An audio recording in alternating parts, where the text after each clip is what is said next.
There's nothing like having children.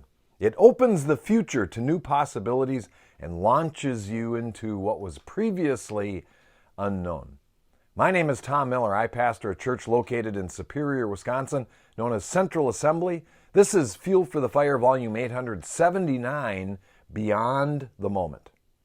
Joseph was a Hebrew who lived his life in Egypt from the time he was 17 years old. His journey into a foreign land was anything but pleasant. He was betrayed by family, falsely accused of a crime, and forgotten in prison. But through resilience, hard work, and a good attitude, Joseph eventually found favor in the eyes of those in authority over him and in the heart of the people of Egypt. He later married an Egyptian woman and had 2 children there in the land of Pharaoh. They were both boys, and though they were born in Egypt, Joseph chose Hebrew names for them. These days, a name is just a form of identification.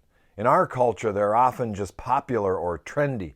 But in the ancient Middle East, a name meant much more.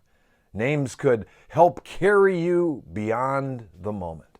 Joseph's 2 sons were given names that reflected who their father was and how he rose to greatness. Manasseh was his firstborn, and his name means to forget. I don't believe for a minute it means you should fail to remember who you are or what happened to you. It does mean you accept your past and learn to move forward.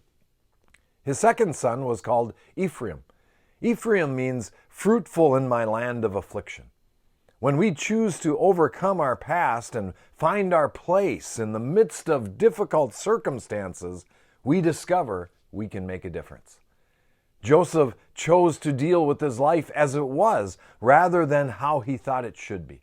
He accepted his circumstances and became productive in the situation he found himself in. The names of Joseph's sons reflected who he was as a man who trusted God and lived as though God was with him. There's a lesson in it for all of us, I think. If we can accept our past and move beyond our adversity, we will become fruitful in our land of affliction. The names Joseph gave to his children were significant. Our children can project us beyond the moment, not with circumstances or abilities, but with attitude and purpose. That's the way I see it. And that's a little fuel for the fire. And remember, I love you guys.